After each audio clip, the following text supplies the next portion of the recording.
Bonjour, nos succulents co-inventeurs, co-inventrices de la nouvelle ère. Bienvenue sur les Potandrines, la télé qui vous veut du bien. Bonjour Clarisse. Bonjour Sophia.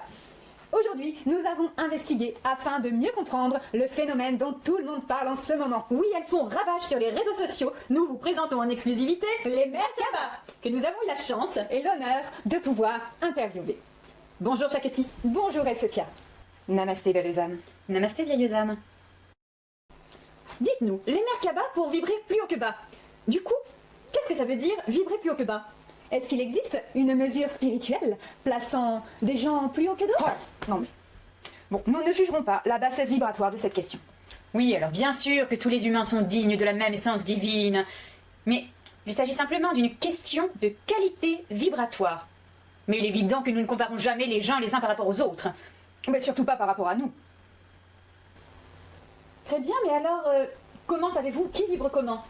Il existe plusieurs biomètres qui permettent de mesurer le taux vibratoire des objets, des lieux et des personnes. Oui, mais ils ne sont finalement que très peu fiables selon les intentions des personnes qui les ont mises en place. Le seul biomètre vraiment digne de confiance est le biomètre des Merkaba, le BMC. Mais on s'est fait récupérer notre abréviation par un club de danse, car le Graal attire toujours le brocanteur. Bon, mais vous voulez un exemple. Alors, vous, par exemple, la jeune, là, eh bien, vous vibrez très fort en haut. Mais alors en bas, eh ben, c'est le néant. Oui, quant à vous, la rouge, eh bien, bon, vous, c'est sûr, vous vibrez plus haut que votre copine, hein, ça, c'est certain. Par contre, mais je ne sais pas comment vous faites, mais tous vos chakras sont fermés. C'est étonnant. Vos intentions derrière vos vidéos sont... Réponse A, la quête de pouvoir. Réponse B, la gloire. Réponse C, le sexe. Et réponse D, l'argent, bien sûr.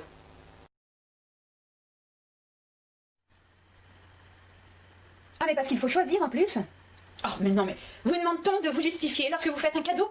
Non, nous ne sommes là que pour diffuser la sagesse cosmique aux êtres qui sont prêts à la recevoir.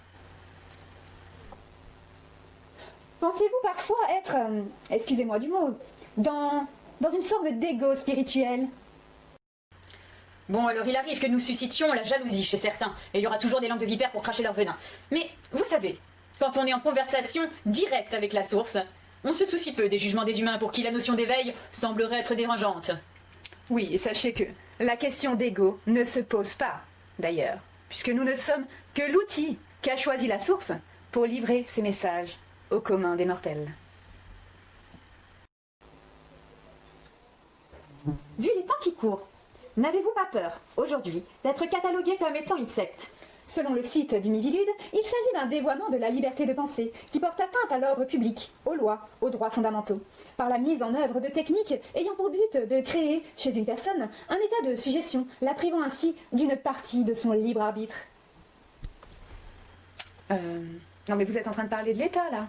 Je ne comprends pas, je croyais qu'on allait parler des Merkaba. Oui, alors pour répondre à votre question, nous encourageons vivement chacun à être autonome et responsable grâce à notre guidance éclairée, sous réserve bien sûr que les protocoles que nous canalisons soient bien observés, de A à Z, sans quoi les conséquences pourraient être désastreuses sur les différents plans énergétiques. Oui, parfaitement. Sachez que c'est nous qui canalisons scrupuleusement les directives gouvernementales en matière de dérive sectaire. Car rappelons-le, nous œuvrons pour le bien de tous.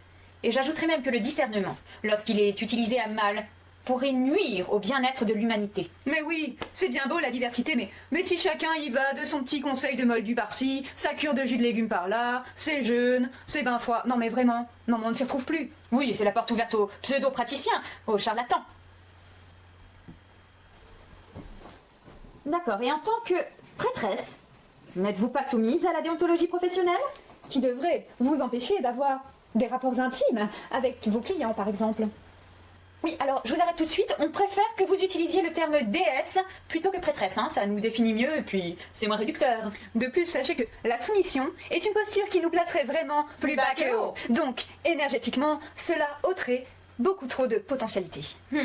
Et quant au terme professionnel, on ne peut pas réduire notre mission de vie à une simple profession. Franchement, si vous croyez qu'on travaille 35 heures par semaine avec RTT congé payé, je crois que vous n'avez pas compris l'essence de qui nous sommes. Quant à l'intimité des rapports, si vous parlez de relations charnelles, Il ne s'agit en fait pour nous que de techniques d'ancrage, suite à des connexions d'âme autrement plus profondes et plus élevées. Mais effectivement, je pense que vous ne devez pas tout à fait voir de quoi je suis en train de vous parler. Parce que vous pouvez être matérialiste quand même, hein. En parlant de matérialisme, je crois que ce sera une question qui intéressera tous nos auditeurs et auditrices. Comment fonctionnez-vous financièrement? Eh bien, en toute transparence, tous nos soins et stages sont à prix libre. Oui, effectivement. Alors au début, on a proposé aux gens de faire un tambour afin qu'ils canalisent eux-mêmes le prix de la médecine qu'ils avaient reçue. Mais malheureusement, ils faisaient systématiquement preuve d'un tel manque de gratitude à cause de leurs blessures non résolues et de leur canal fort obstrué. Nous avons finalement préféré canaliser nous-mêmes le montant des soins que nous prodiguons. Depuis d'ailleurs, c'est beaucoup plus juste. Absolument. Travaillez-vous toujours à deux? Oui. Non. Bon, Oui. bon, Bah, apparemment non. bon. D'ailleurs, nous vous proposons un petit stage exclusif pour une relation professionnelle harmonieuse. Identifiez les fréquences négatives de votre collaboratrice et les polariser à votre avantage. Il est vrai qu'il peut arriver de sentir chez vous, dans vos vidéos, une certaine tension entre vous deux. Depuis le temps qu'il m'a été donné de pouvoir travailler avec Elasticity en tant que canal de la source, j'ai toujours eu dans nos relations constaté et me réjouir d'une confiance, d'une fluidité qui, je crois, a peu de précédent. Et voilà. C'est toujours le cas, et j'espère que ce sera toujours le cas, et je crois que ce sera toujours le cas.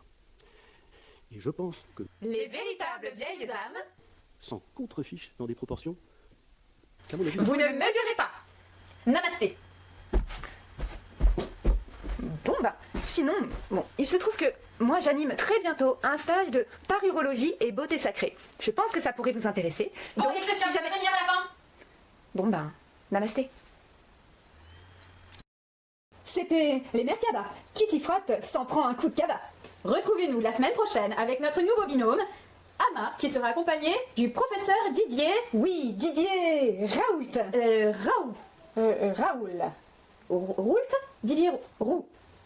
N'oubliez pas de liker, partager et livrez-nous votre dernier potin en commentaire. À très bientôt.